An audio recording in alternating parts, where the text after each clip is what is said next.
İllərdir biz qışqırıb bağırmışdıq ki, bura piyadalaşmalıdır və nəhayət bu baş verdi. Rahat, piyada yönümlü küçə dirənir Bakının aqressiv mühitinə. İslahatlar bura gəlib çatmadı. Uşaq arabası ilə keçmək istəyən valideynlər əlçatan olmayan piyada keçiddən istifadə edə bilmir. Bura yeni Targov olacaq, belə deyək. Özünüz üçün Bakını başqa bucaqdan kəşf edəcəksiniz.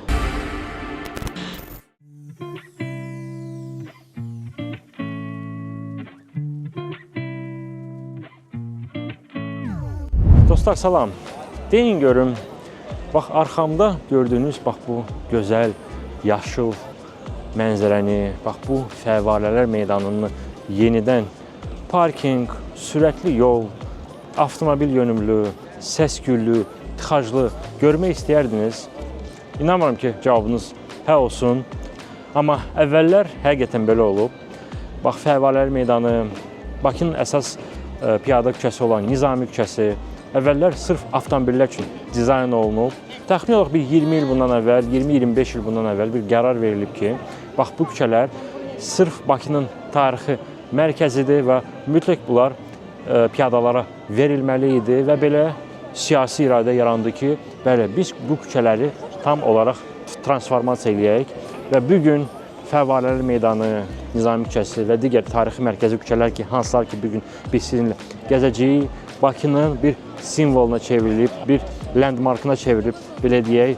Keçən il, sağ olsun KOP, keçən ilin sayəsində həqiqətən bir neçə urbanistik islahatların təməlini biz qoyduq. Və burada elə Nizami küçəsi tərəfdən ora gedəcəm və yolda nə gördümsə hamısını sizə göstərəcəm və deyəcəm ki, müasir urbanistikanın yanaşması hansıdır. Və bu mövzuda digər vloqlar görmək istəyirsinizsə, kanalına indidən abunə olun və bildirişləri aktiv eləyin.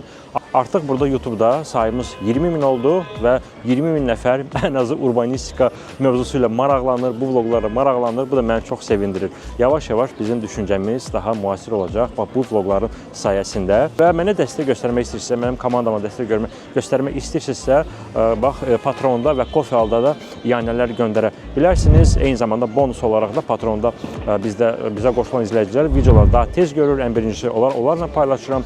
Əlavə səhnələr olur, onlarla paylaşıram. Artıq videolarımızın sayı, baxışların sayı 5.000, 10.000, hətta 50.000 olur və sizdə əgər hər hansı bir məhsulunuz varsa və əməkdaşlıq, tərəfdaşlıq eləmək istəyirsinizsə, reklam yerləşdirmək istəyirsinizsə, bax, ekranda gördüyünüz e-mail ünvanından birbaşa olaraq mənimlə əlaqə saxlaya bilərsiniz. Biz isə uzatmadan başlayırıq. Gedək baxaq, bugün bir ildən sonra Bakının tarixi mərkəzi küçələri piyadalaşandan sonra hansı vəziyyətdədir? Gəlin gedək mənimlə bir yerdə baxaq. Yaxın ələşin biz başlayırıq.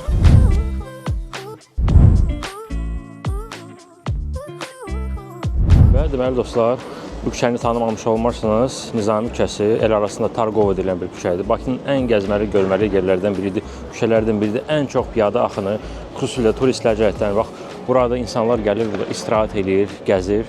Amma biz bu küçəni nəyə görəsə insanlar üçün, piyadalar üçün narahat elədik. Necə? Vaxtı ilə hardasa bir 15 il, 20 il bundan əvvəl burada yeraltı piyada keçidi dikildi ki, nəyə görə? Yəni o vaxtdan baxışları elə idi ki, yəni avtomobil yönümlü şəhər tikək, piyadalar, yəni tıxaclar avtomobillərə narahatçılıq törətməsin.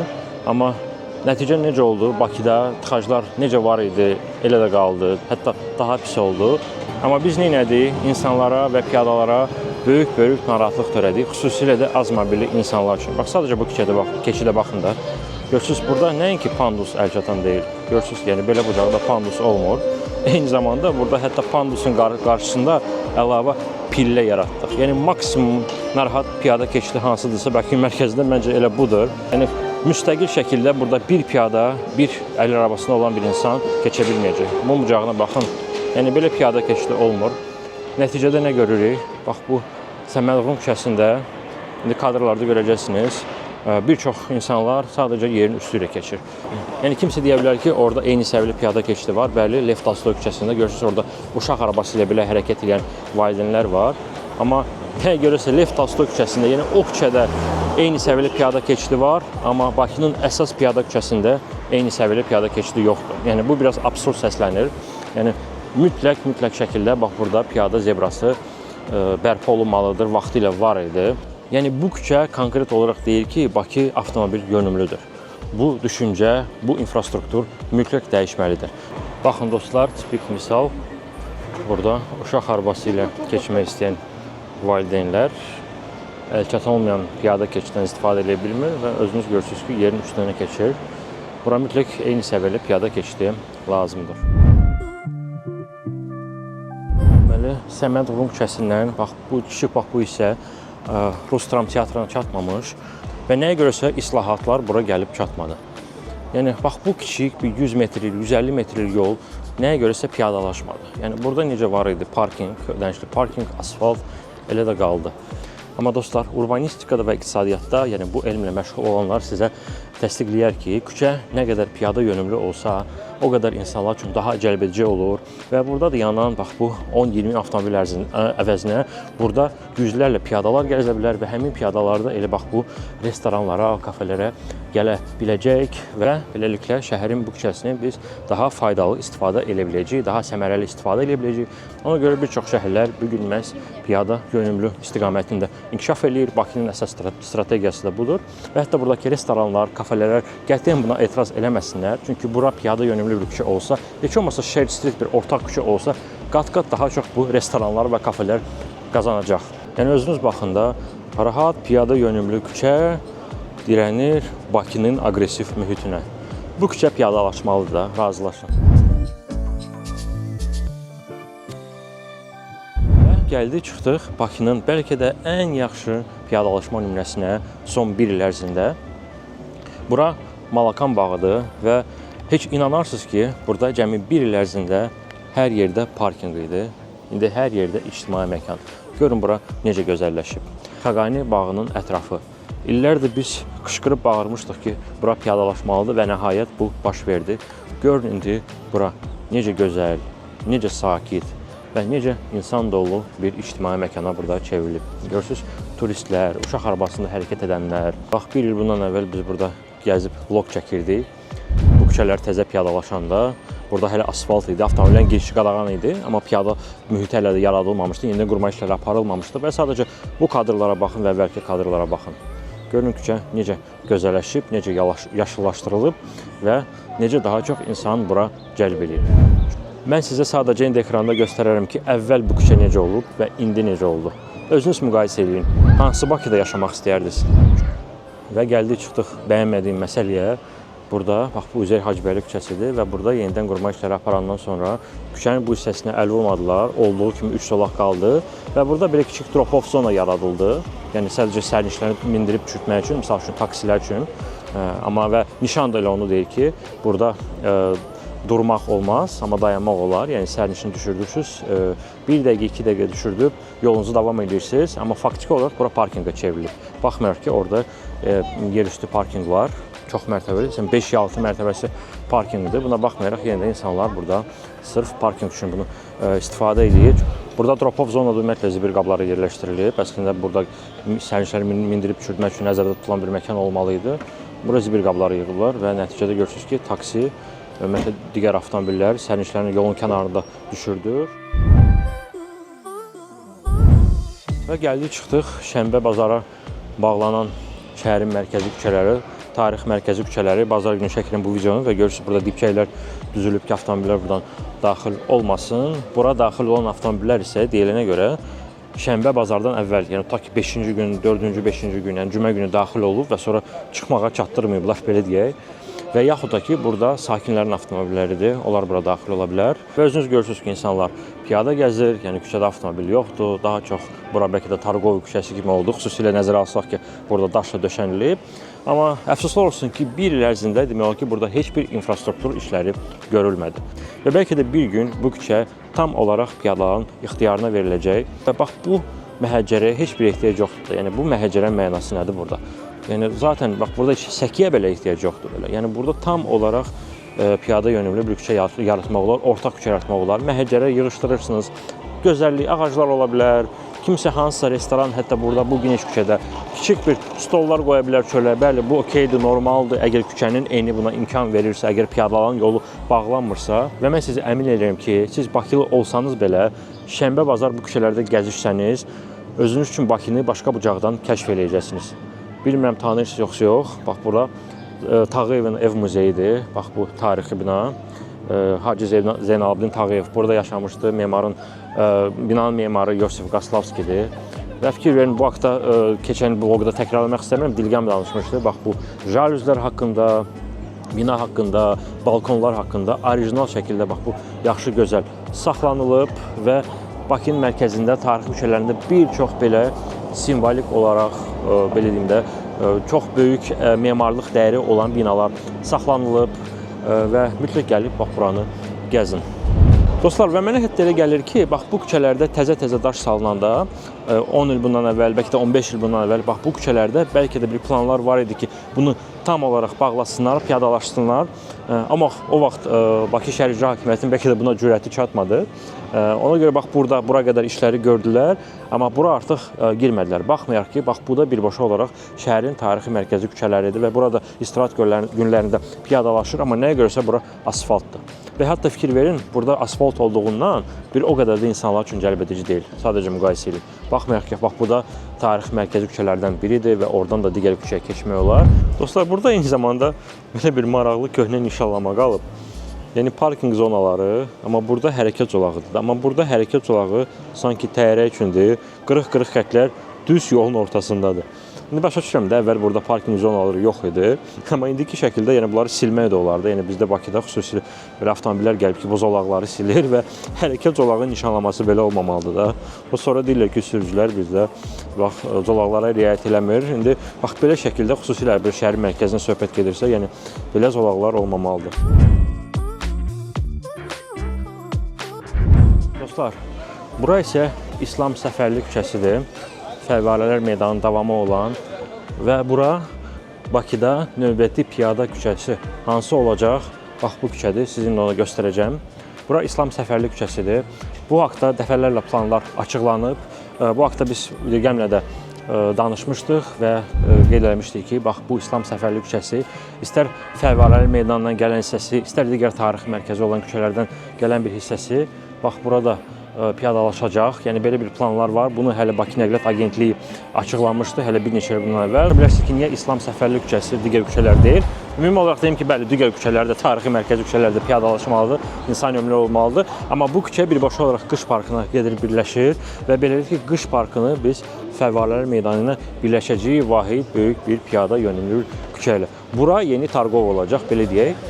Mən yenə deyirəm ki, buranı da mən sizə süni intellektdə göstərəcəm necə ola bilər və beləliklə burada işləyən kafelər, restoranlar, digər yaşayış obyektləri əslində daha çox qazanacaq. Onların xeyrinədir bu işlər.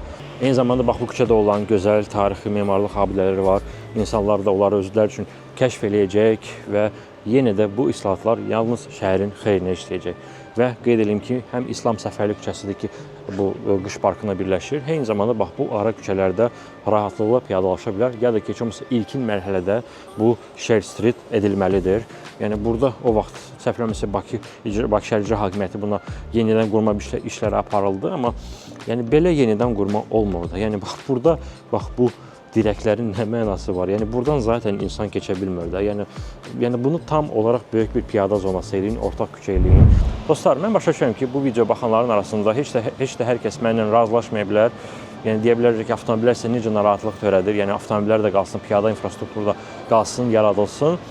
Çünki burada bir məsələ var ki, yaşayış obyektləri, digər obyektlər, burada sakinlər bura necəsə daxil olmalıdır. Amma birinci mərhələdə heç olmasa biz buranı tranzit zonasından çıxaraq və burada yalnız sakinlər daxil olsun. Burada bax bu şirkətlərə, kafelərə, restorana gətirən xidmətli avtomobillər buna bəli, təbii ki, daxil olsun, malları gətirsin, tutaq ki, gecə ilə, ancaq gecə ilə buranı açmaq olar. Tutaq ki, axşam saat 10-dan səhər saat 7-yə qədər də necə məsəl üçün biz bunu parkinqə tətbiq eləyirik. Yəni bax bu cür həllərlə başlamaq olar və onlar özləri artıq nəticə verəndən sonra ikinci mərhələyə keçmək olar. Bax belə küçələrdə, belə deyim də, yaşayış obyektləri, digər xidmətlər daha çox pul qazanmağa başlayır. Çünki piyada yönümlü küçə daha çox insan cəlb eləyir. Yenə dediyim kimi Nizami küçəsinin bunun çox yaxşı bir nümunəsidir. Yəni Nizami küçəsinin nümunəsində siz özünüz görə bilərsiniz ki, piyada yönümlü küçə daha yaxşı bir küçədir. Dostlar, və bura Əzizəliyev küçəsidir. Düz qala divarlarının içəri şəhərin bölümündən keçən küçə. Mən sizə içəri şəhər haqqında vlog göstərəndə, içəri şəhərin piyadalaşması haqqında vlog göstərəndə buranı göstərmişdim bir dəfə və yenə də göstərirəm ki, görün bax bu küçə necə cəmi 3-4 ay ərzində necə dəyişibdir? Təxminən keçən ilin sonunda bax bu islahat baş verdi. Yəni burada tam olaraq avtomobillərin girişi qadağan oldu. Burada yalnız piyadalar və velosipedlər hərəkət edə bilər və görün nə qədər burada insan hərəkət edir. Kimsə şəkil çəkdirir, turistlər burada var. Yəni hərdən düşünürüz ki, nə vaxtsa buradan avtomobillər hərəkət edirdi. İndi görürsünüz necə gözəl bir piyada zonaya çevrilib.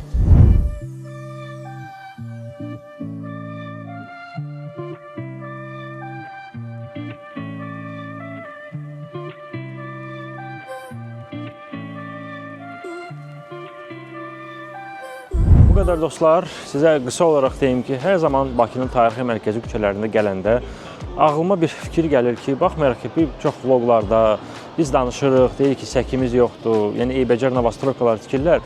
Amma Bakının bax bu cür tarixi mərkəzin olması həqiqətən bizim böyük bir varlığımızdır. Mən isə bunu tam səmimi olaraq deyirəm ki, baxmayaraq ki, mən bu vloqlarda, səhifədə dəfələrlə nöqsanları vurğulamışam, amma eyni zamanda gəlirəm bu küçələrə və başa düşürəm ki, ay Bakı, sən çox zənginsən, yəni tarixi mərkəzi küçələrlə çox zənginsən, sənin çox zəngin bir tarixin var. İstər müasir tarixin, istər bax bu tarixi mərkəzi küçələrdə olan memarlıq, arxitektura, içəri şəhər özü olsun, nə istəyirsiniz də ona dəyər. Ona görə biz bu küçələri daha da yaxşılaşdırmalıyıq, biraz düşüncəmizi dəyişməliyik, daha çox avtomobil yönümlü deyil, insan yönümlü bir şəhər düşüncəsinə fikrimizi dəyişəcəyik. Çox güman ki, siz mənim vloqlarıma çoxdan baxırsınızsa, səhifələrimizi izləyirsinizsə Telegramda, Instagramda başa düşürsünüz artıq mən nə demək istəyirəm və hansı misalları sizə bundan öncə göstərmişəm. Amma mən eyni zamanda başa düşürəm ki, hələ də bir çox insanlarımız deyir ki, yox, daha çox parkinq olmalıdır, daha çox avtomobil sürməliyik. Amma dostlar, mən özüm bir sürücü olaraq deyirəm ki, çıxış yolu bu deyil. Yəni avtomobil yönümlü bir şəhər heç də yaxşı bir yöndə gedən bir şəhərlərdən deyil. Ona görə biz ən inkişaf etmiş ölkələrin təcrübəsinə baxsaq belə onların hamısı insan yönümlü bir şəhərlərdir. Və uzağa getməyək, bu yaxınlarda bir müşavirə keçirilmişdi dövlət başçısının iştirakı ilə və orada da vurğulanmışdı ki, 2030-cu ilə qədər Bakı top 30 şəhərinə daxil olmalıdır. Belə şəhər yalnız insan yönümlü ola bilər. Həmin şəhərlərin siyahısında Kopenhagen var, Amsterdam var, Singapur var. Bu siyahıya baxsanız görərsiniz ki, bu 30 şəhərin hamısı insan yönlü bir şəhər istiqamətində hərəkət edir. Mən də öz növbəmdə çalışacağam bax bu islahatlar haqqında, şəhərlər haqqında, Bakı, digər şəhərlər, digər regionlar. Bu haqda çalışacağam sizə misallar göstərim, bu haqda danışım və belə vloqları görmək istəyirsinizsə, təbii ki, kanala abunə olun. Mən də bilim ki, bunu gözləyən var, bildirişləri aktiv edin ki, mən də bu haqda sizə daha çox video vloqlar paylaşım və imkan daxilində də bizim işimizə dəstək ola bilərsiniz. Patronda və Coffee Hall-da mənə bir təşəkkür olaraq bir kofe ala bilərsiniz ki, mən də görüm ki, həqiqətən mənim işim kiməsə maraqlıdır və həqiqətən siz də mənimlə həmfikirsiniz və məni dəstəkləyirsiniz və eyni zamanda bonus olaraq təbii ki, patronlara da mən əlavə kadrlar, əlavə səhnələr göstərirəm ki, kadr arxası olan səhnələr və s. harda çəkirəm anonsları, hamısını bax bu patron platformada paylaşıram. O da ki, siz də qoşula bilərsiniz, həm dəstək olursunuz və eyni zamanda daha geniş vloqları izləyə bilirsiniz. Bugünlük isə bu qədər dostlar. Şərhlərinizi və rəylərinizi gözləyirəm. Növbəti vloqlarda görüşənədək. Hələlik.